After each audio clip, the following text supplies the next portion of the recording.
எந்த ஒரு சாமியை தூக்கிட்டு போனாலும் முதலில் கொல்லப்படுவது பிராமணர். ஈவேரா ஒரு முக்கியமான பைத்தியக்காரர்.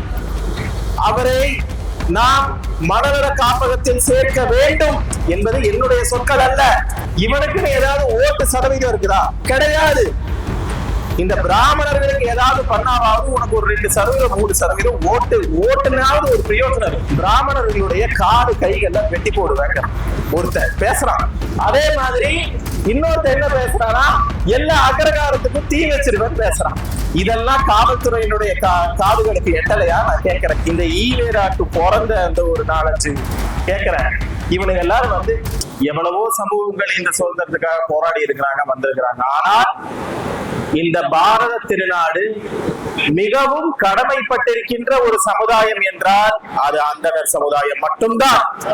ஏனென்றால் நம்மை அடிமைப்படுத்துவதற்கு முன்பு நம்ம கழுத்துல கத்தி வச்சு பார்த்தான், நம்மள தூக்குல போட்டு பார்த்தான், நம்மள வால் முனையிலையும் கத்தி முனையிலையும் மதமாத்தி பார்த்தான். எதுக்குமே அடிபணியாமல் அடிமை மனப்பான்மை வராமல் இருந்த போது முதலில் நம்முடைய மூளையை அடிமைப்படுத்தினால் போதும், இவர்களை அடிமைப்படுத்தி விடலாம் என்ற எண்ணத்திற்கு வந்தவுடன் முதலில் எடுத்த முடிவு என்னவென்றால், பிராமணர்களை இல்லாமல் செய்தால், பிராமணர்களை இந்த நாட்டில் இல்லாமல் செய்தால் இந்த நாட்டை உடனடியாக அடிமைப்படுத்த முடியும் என்ற முடிவுக்கு பிரிட்டிஷ்காரங்க வராங்க. ஒரு அரசியல் கூலிகளை உருவாக்குகிறார்கள். அந்த அரசியல் கூலிகள் தான் இன்னைக்கு இருக்கக்கூடிய ஜஸ்டிஸ் கட்சிக்காரர், திராவிட கட்சிக்காரர், திராவிட முன்னேற்ற கழகத்துக்கார். ஒன்றை தெளிவாக தெரிந்து கொள்ள வேண்டும். எவன் படையெடுத்து வந்தாலும் கோயிலை இடிக்கிறதுக்கு வந்தவன் முதல்ல கொல்றது யாருன்னா அந்த கோயிலை காப்பாற்றக்கூடிய சத்திரியர். ஆனால் கருவறைக்குள்ளே உள்ள சிலைகளை எடுக்கும் பொழுது கொல்லப்பட்டவர்கள் அனைத்தும் பிராமணர்கள். எந்த ஒரு சாமியை தூக்கிட்டு போனாலும் முதலில் கொல்லப்படுவது பிராமணர். இந்த நாட்டை காப்பாற்றுவதற்காக வெறும் கருவறையில மட்டும் இல்ல, போர்க்களத்திலையும் சரி. எனக்கு சின்ன வயசுல இருந்து நிறைய சுதந்திர போராட்ட கதைகளை சொல்லுவாங்க. பட்டினி இருந்தாரு, ராட்னத்தை சுத்தினாரு, மனு கொடுத்தாரு, புக் எழுதினாரு. இதுல எல்லாம் ஏதாவது சுவாரஸ்யமா ஏதாவது இருக்குதா நான் கேட்கிறேன். கலெக்டருக்கு குண்டு வச்சான், ஜெயில குண்டு தயாரிச்சான், போற வழியில வெள்ளக்காரருடைய கருத்து எடுத்தான். இதுதான்டா கதை. இதை விட்டுட்டு ராட்டம் சுத்தினா, இதை விட்டு ஜெயிலே புக் எழுதினா, இதை விட்டு பட்னி கிடந்தான், உப்பு எடுத்தான். இதெல்லாம் கதையா? தூக்கம் வந்துடும் நமக்கு. இந்த பிராமணர்கள் வெறும் எழுத்தின் மூலமாக மட்டும் இல்லாமல், பேச்சின் மூலியமாக மட்டும் இல்லாமல், களத்தில் நின்று இந்த நாட்டின் சுதந்திரத்திற்காகவும் இந்த நாட்டின் கட்டமைப்பதற்காகவும் போராடி வாதாடி இருந்த ஒரு சமூகம் என்றால் அது பிராமண சமூகம். ஆனால் அந்த பிராமணர்களுக்கு எதிராக ஒரு கிளர்ச்சியை ஏற்படுத்த வேண்டும் என்பதற்காக மட்டுமே ஈவேராவின் ஒரு தனிப்பட்ட பிராமண வெறுப்பு ஒரு அரசியல் கொள்கையாக மாற்றப்பட்டது. ஈவேரா ஒரு முக்கியமான பைத்தியக்காரர். அவரை நாம் மனநல காப்பகத்தில் சேர்க்க வேண்டும் என்பது என்னுடைய சொற்கள் அல்ல, ஜவஹர்லால் நேருவின் சொற்கள். பிராமணர்களை கொல்ல வேண்டும். எப்படின்னா, யூதர்களை எத்தனை யூதர்களை கொன்னோங்கிற கணக்குக்கு அவங்க பின்னாடி ஒரு தொப்பி மாதிரி வைப்பாங்க. அந்த தொப்பிகளை எவ்வளவு நீங்க சேகரிச்சு வச்சிருக்கீங்களோ அத்தனை யூதர்கள் இந்த நாட்டில் கொல்லப்பட்டார்கள் என்ற ஒரு கணக்கு ஜெர்மனியில இருந்துச்சு. அதே மாதிரி அச்சு பிசுறாம இந்த நாட்டுல எத்தனை பூணூல்கள் வெட்டப்பட்டிருக்கின்றதோ அத்தனை பிராமணர்களின் நம்பிக்கை கேளிக்கைக்கு உள்ளாக்கப்பட்டிருக்கின்றது. இங்க ஒரு கணக்கு வந்துச்சு. நான் தெரியாம கேட்கிறேன், இந்த திராவிட கழகத்துக்காரனால ஏதாவது பிரயோஜனம் இருக்குதா இந்த சமுதாயத்துக்கு? இவனுக்குன்னு ஏதாவது ஓட்டு சதவீதம் இருக்குதா? கிடையாது. இந்த பிராமணர்களுக்கு ஏதாவது பண்ணாவது உனக்கு ஒரு 2%, 3% ஓட்டுனாவது ஒரு பிரயோஜனம் இருக்கு. இந்த திராவிடர் கழகத்துக்காரனை வச்சிருக்கிறதுனால உனக்கு ஏதாவது 5 காசு பிரயோஜனம் இருக்குதா? இந்த திமுகவை பார்த்து கேட்கிறான்னா திமுகவை பார்த்து இங்கே இருக்கும் பிராமணர்கள் நாம் வஞ்சிக்கப்படுகிறோம் என்ற ஒரே காரணத்துக்காக என்ன இந்த வெளிநாட்டுக்கு ஓடி போய் பொழைச்சுக்கிறது, வெளிநாட்டுல இருக்கிற ஐடி கம்பெனிக்கு ஓடி போய் பொழைச்சுக்கிறது, அது வல்ல வழி. நாம் வாழுகின்ற இந்த நாட்டிலேயே நம் கைகளாலேயே இந்த மாற்றத்தை கொண்டு வர வேண்டும்.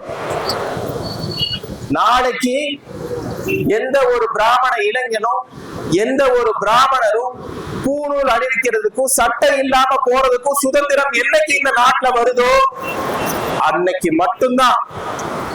ஒரு திருமண ஒரு பெருமையா இந்த நெத்தியில அணிஞ்சு கொள்ள முடியலன்னா அப்புறம் அது என்ன ஒரு பெரிய ஒரு சுதந்திரம்? நான் கேட்கிறேன். இந்த ஐக்கிய நாடுகள் சபையில எவ்வளவோ இனங்கள் அவங்களோட இன அடையாளங்களோட உட்கார்ந்துக்கிறாங்க. சட்டை இல்லாம உட்கார்ந்துக்கிறாங்க, கடுக்கன் வச்சு உட்கார்ந்துக்கிறாங்க, உடம்பெல்லாம் பச்சை குத்தி உட்கார்ந்துக்கிறாங்க. அதெல்லாம் இந்த கம்யூனிஸ்ட்கார எழுதுனா என்னன்னா, இப்படி ஒரு அடையாளத்தை இந்த ஒரு நவீன யுகத்துல இப்படி ஒண்ணு உட்கார்ந்து இருக்கிறாங்கன்னு சொல்லி அதெல்லாம் ஒரு பெருமையா எழுதுறான். ஏன்டா எங்க ஆளுங்க சட்டை கழட்டிட்டு ரோட்ல நடமாடக்கூடாது? ஒண்ணு இல்லைங்க, ஒருத்த சமைச்சு வீடியோ போடுறான், ஒரு சின்ன பையன், ஒரு பிராமண இளைஞன். அந்த சமைச்சு வீடியோ போடுறத நீ அந்த சோறு நல்லா இல்லைன்னா சோறு நல்லா இல்லைன்னு திட்டு, இல்ல அவன் பாக்குறதுக்கு நல்லா இல்லைன்னா அவனுடைய உருவக்கேலி கூட நீ பண்ணு, அதுவும் குற்றம் தான். ஆனால் அவன் சார்ந்து இருக்கிற அந்த ஜாதியை பார்த்து மணிரத்னம் பிடிக்கிறனா மணிரத்னத்தோட படத்தை திட்டு, நிர்மலா சீதாராமன் கொண்டு வந்த அந்த ஒரு நிறைய பாலிசிஸ் உனக்கு பிடிக்கலன்னா அந்த அம்மாவோட அந்த சட்ட நுணுக்கங்களையும் அவங்க கொண்டு வந்த சீர்திருத்தங்களையும் நீ விமர்சனம் பண்ணு. அதை விட்டுட்டு ஏன் உடனே அவங்களுடைய அடையாளத்துக்கு போற? என் மேல என்ன வழக்குனா, என் மேல கொலை முயற்சி வழக்கு. நாங்க சென்னையில இதே மாதிரியே ஒரு கூட்டம் போட்டோம். கூட்டம் போட்டு முடிச்ச உடனே அவங்க ஒரு பதில் கூட்டம் போடுறாங்க. யாருன்னா திராவிட கழகத்தில். அங்க வந்தவன் எல்லாருமே என்ன சொல்றான்னா, பிராமணர்களுடைய காது கைகள்ல வெட்டி போடுவாங்க ஒருத்தர் பேசுறான். அதே மாதிரி இன்னொருத்தர் என்ன பேசுறான்னா, எல்லா அகரகாரத்துக்கும் தீ வச்சிருவேன்னு பேசுறான். இதெல்லாம் காவல்துறையினுடைய காதுகளுக்கு எட்டலையா? நான் கேட்கிறேன். இதெல்லாம் ஒரு இனத்துக்கு எதிராக என் மேல எப்ப பார்த்தாலும் என்ன வழக்கு போடுறாங்கன்னா, அரசாங்கத்திற்கு எதிராக மக்களை தூண்டி விடுவது, பொது அமைதிக்கு குந்தகம் விளைவிப்பது. இந்த நாட்டிலேயே ஒரு இனம் குடியிருக்கின்ற ஒரு தெருவுக்கு தீ வைப்பது பகிரங்கமா இந்த 2024 ஒருத்தனால பேச முடியுதுன்னா, ஆக சிறந்த பயங்கரவாதிகள் திராவிட கழகத்தின் நாய்கள் மட்டும்தான், வேற யாருமே கிடையாது. இந்த பிராமணனை நான் கேக்குறேங்க, இந்த பிராமணன் மேல இந்த தனிப்பட்ட வெறுப்பு இருக்கீங்களா? இது எந்த அளவுக்கு போகுதுன்னா, நம்மளுடைய புரட்சி கவி பாரதியார இன்னைக்கு பாரதியாரோட பிறந்த நாள் வந்தா போதுங்க, எப்படி இந்த காந்தி ஜெயந்தி வந்தா காந்தியை திட்டக்கு ஒரு 4-5 பேர் இருக்கிறானோ, அதே மாதிரி பாரதியாரோட பிறந்த நாள் வந்தா உடனே பாரதி பாப்பன ஐயரு இவனை எதுக்கு எல்லாரும் தூக்கி வச்சு ஆடுறாங்கன்னு தெரியலன்னு இந்த ஈவேராக்கு பிறந்த அந்த ஒரு 4-5 கேக்குறேன். இவனுங்க எல்லாரும் அதாவது நீங்க எவ்வளவு மறைக்க முயற்சித்தாலும், நான் இந்த கமலஹாசனை எல்லாம் பார்த்து கேட்கிறேன், நீ எவ்வளவு முற்போக்கு பேசினாலும், நீ எவ்வளவு கம்யூனிசம் பேசினாலும், நீ எவ்வளவு பொது உடைமை பேசினாலும், நீ எவ்வளவு புரட்சி பேசினாலும், கடைசியில உன்னை பார்த்து என்ன வார்த்தை சொல்லி திட்டுறானா, பிராமண பார்ப்பான்னு திட்டு என்றான். ஹிந்து என்ன புரட்சி பேசினாலும், என்ன ஒரு இது பேசினாலும், கடைசியில மவுண்ட் ரோடு மகாதேவன் முடிச்சு. அப்படி என்றால் இந்த நாட்டினுடைய ஒவ்வொரு சீர்திருத்தத்திலையும் நோண்டி பாருங்க, அங்க ஒரு பிராமணர்கள் இருப்பாரு. இன்னைக்கு அண்ணல் அம்பேத்கர் உயிரோடு இருந்திருந்தால் கண்டிப்பாக பிராமணர்களின் பக்கம் நின்று இருப்பார். ஏனென்றால் அந்த கொடுமை தெரியும். அந்த கொடுமை ஒரு ரோட்ல உடனே இவங்க சட்டை இல்லாம ஷால் போடுங்க தோழி. அறிவு இருக்காடா? ஆம்பளைய பார்த்து நீ மனசுல என்னென்னமோ நினைச்சுக்கிறியா? அறிவு இருக்கான்னு நான் கேட்டேன். ஒருத்த சட்டை போடாம இருக்கிறது எந்த வகையில கேவலமா போய் முடியுது? பாட்டு எழுதுறான். என்னன்னு பாட்டு எழுதுறான்னா, பக்கத்து வீட்டு மாமி உன் திறமைய காமின்னு எழுதுறான். இதே மாதிரி வேற எந்த சமூகத்தினுடைய பெண்களை இழிவுபடுத்தி இப்படி ஒரு பாட்டு எழுத முடியுமா? முன்னொரு காலத்துல இந்த மலையாள பெண்களை மட்டும்தான் இந்த ஒரு காம மெட்டீரியல்களா தமிழ் சினிமால கொண்டு வருவாங்க. சேச்சிங்கிற வார்த்தையை கெட்ட வார்த்தை ஆக்கிட்டான். இப்ப சேச்சினா அக்கா கிடையாது, சேச்சினா வேற மாதிரி. அதே மாதிரி மாமிங்கிற சொல்லையும் அதே மாதிரி ஒரு வார்த்தையில எடுத்துட்டு வந்துட்டாங்க. இந்த கொடுமைக்கு வேறு ஏதாவது ஒரு சமூகம் ஆட்பட்டு இருக்கின்றதா இந்த மண்ணில்? நான் கேட்கிறேன். உதயநிதி அவரும் சேர்த்து பாருங்க. அதாவது நீங்க நம்ம பிராமணர்கள் நாம் ஒன்றை தெளிவாக தெரிந்து கொள்ள வேண்டும். அதிகாரத்தில் பங்கில்லாத எந்த ஒரு சமூகமும் கடைசியில மியூசியத்துலதான் உங்களை வைக்கணும். இந்த மாதிரி ஒரு சமூகம் இருந்துச்சு, இந்த மாதிரி பூநூல் போட்டுச்சு, இந்த மாதிரி உங்களை கோயில்ல பூஜை பண்ண வச்சிருந்தாங்கன்னு சொல்லி உங்களை மியூசியம். தயவு செய்து பிராமணர்கள் ஒன்றை புரிந்து கொள்ளுங்கள். நீங்க உங்களுடைய ஜனத்தொகைக்கு ஏற்ப ஏதாவது ஒரு அரசியல் அங்கீகாரம் உங்கள் கைகளில் இருக்க வேண்டும். ஒரு 2 எம்எல்ஏ சீட்டோ 2 எம்பி சீட்டோ இல்லாம எந்த ஒரு கட்சிக்கும் ஓட்டு போடாதீங்க. இது ஒன்றுதான் வழி. இதை தவிர வேற வழியே கிடையாது.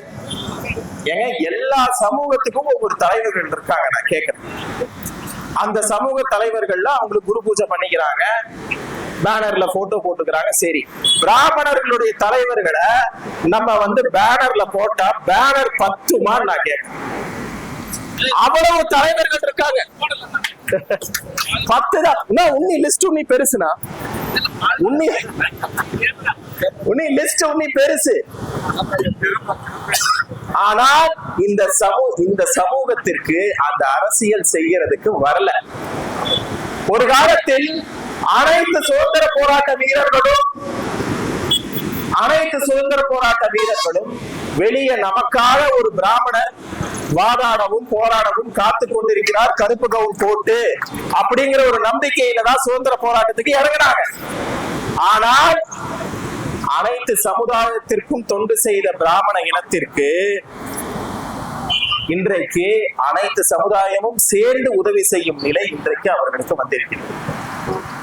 எனவே இந்த தீண்டாமையை நாம் வாழும் இந்த காலத்திலேயே, நாம் வாழும் இந்த மண்ணிலேயே இந்த மாற்றத்தை நாம் ஏற்படுத்த வேண்டும். எல்லா இடத்திலையும், அதாவது அரசு செய்யக்கூடிய அயோக்கியத்தனத்திற்கும் மக்களுக்கும் இடையில நிக்கிற ஒரு சமூகம் எதுனா பிராமணன் தான். ஏன் அறநிலைத்துறையில எல்லாரும் பிராமணர்களை வெளியில வீசணும்னு நினைக்கிறாங்கன்னா, அவன் பண்ற அயோக்கியத்தனத்துக்கு இடையில நிக்கிறது யாருன்னா பிராமணர்கள் தான். நான் கேட்கிறேன், மத்த சமுதாயத்தை நீ அர்ச்சகர்களா போடணுங்கிற இல்ல, நீ ஒரு கோயில் கட்டி நீ பெண்களை கூட அர்ச்சகராக இந்து மக்கள் கட்சி அங்க வழிபாடு நடத்தும். நாங்க கட்டின கோயில், எந்த காலத்திலயோ இருந்த கோயில நீ யார அர்ச்சகருக்கு நீதான் டீக்கு தனியா கணக்கு எழுதுற, வண்டிக்கு டீசல் தனியா கணக்கு எழுதுற, காஃபிக்கு வடைக்கெல்லாம் உண்டியல் காசு கைய வைக்கிறீல்ல, அந்த காசை வச்சு நீ தனியா கோயில் கட்டு. அங்க பட்டியலினத்தவரை நீ அர்ச்சகராக்கு, அங்க நீ அரவாணிகளை அர்ச்சராக்கு, அதே மாதிரி பெண்களை அர்ச்சகராக்கு, யாரையோ அர்ச்சகராக்கு. அங்க நாங்க வழிபடுறோம். ஏற்கனவே எங்கள் இந்துக்களில் இருக்கக்கூடிய எங்க கோயில்ல என்ன நடக்கணும்னு முடிவு பண்றதுக்கு நீ யாரு? இது எங்களுடைய ப்ராப்பர்ட்டி. உடனே பிராமணர்கள் யாருக்கும் வாடகைக்கு வீடு கொடுக்க மாட்டேங்கிறாங்க, சைவர்களுக்கு மட்டும்தான். அவங்க வீடுடா, அவங்க வீட்டுல யார வாடகைக்கு வைக்கணுங்கிறது அவங்களுடைய முடிவு. அவங்களுடைய சாப்பாட்டை யாரு சமைக்கணுங்கிறது அவங்களுடைய முடிவு. அதை விட்டுட்டு இதெல்லாம் தீண்டாமையில எடுத்துட்டு வராங்க பைத்தியார. நான் கேக்குறேன், தட்டுல என்ன உணவு இருக்கக்கூடாதுங்கிறது, இருக்கணும் இருக்கக்கூடாதுங்கிறது என்னுடைய முடிவில் நீ சொல்ற இல்ல. இவங்க யாரு சமைச்சு சாப்பிடணுங்கிறது சொல்றதுக்கு நீ யாரு நான் கேட்கிறேன். எனவே இந்த நவீன காலத்திலும் இந்த நவீன தீண்டாமையை ஒழிக்க நாம் அனைவரும் கைகோர்க்க வேண்டும். பிராமணர்களுக்கு, இந்த நாட்டில் கட்டமைப்புக்கு மிகவும் அதிக அளவில் பங்கீடு கொடுத்த இந்த பிராமணர்களுக்கு இப்பொழுது அனைத்து சமுதாயத்தினரின் உதவி தேவைப்படுகிறது. எனவே நாம் அனைவரும் இணைந்து இந்த சமுதாயத்திற்கு பின் நிற்போம் என்பதை கூறி விடைபெறுகிறேன். நன்றி.